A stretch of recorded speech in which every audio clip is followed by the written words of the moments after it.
भारत का संविधान आर्टिकल 29 क्या कहता है?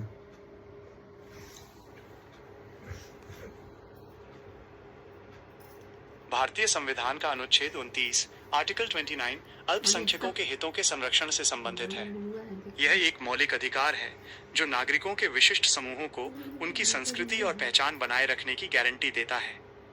इसे मुख्य रूप से दो भागों में समझा जा सकता है। एक, अपनी भाषा, लिपि और संस्कृति का संरक्षण। अनुच्छेद 29(1) के अनुसार भारत के किसी भी हिस्से में रहने वाले नागरिकों के किसी भी वर्ग, सेक्शन ऑफ सिटीजन्स को जिनकी अपनी विशेष भाषा, लिपि, स्क्रिप्ट या संस्कृति है, उसे बनाए रखने या उसका संरक्षण करने का पूरा अधिकार है।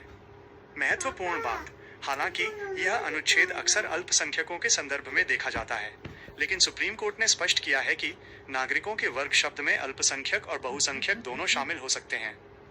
2, शिक्षण संस्थानों में प्रवेश का अधिकार।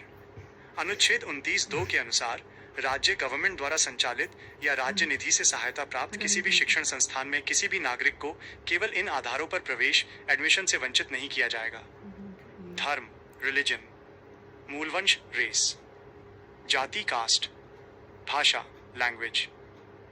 मुख्य विशेषताएं, सामूहिक और व्यक्तिगत अधिकार। जहां अनुच्छेद 29(1) एक समूह, ग्रुप को अपनी संस्कृति बचाने का अधिकार देता है, वहीं 29(2) एक व्यक्ति, इंडिविजुअल को भेदभाव के विरुद्ध अधिकार देता है। सांस्कृतिक विविधता। ये अनुच्छेद भारत की विविधता में एकता को बनाए रखने के लिए बनाया गया है, ताकि कोई भी समुदाय अपनी जड़ों को खोने के डर के बिना रह सके। नोट: अनुच्छेद 29 के साथ अक्सर अनुच्छेद 30 को भी पढ़ा जाता है, जो अल्पसंख्यकों को अपने स्वयं के शिक्षण संस्थान स्थापित करने और उनका प्रशासन करने का अधिकार देता है। क्या आप अनुच्छेद 30 के बारे में भी जानना चाहेंगे या अनुच्छेद 29 के किसी विशेष शब्द की व्याख्या चाहते हैं?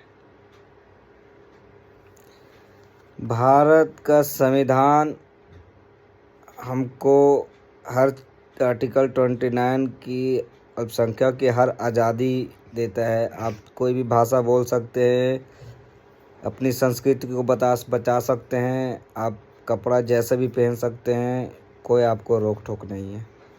जो कपड़ा पहनने पर रोक टोक लगाते हैं और उसको बैन करने की मांग करते हैं, ये वही लोग हैं जो एक गुजरे हुए ज़माने में जब छोटे जाति लोग को, अति पिछड़े लोग को, महिलाओं को स्तन ढकने पर टैक्स लगाया करता था, वही लोग हैं जो आज पर्दा हटाने की बात कर रहे हैं कि बेपर्दा औरतें रहें।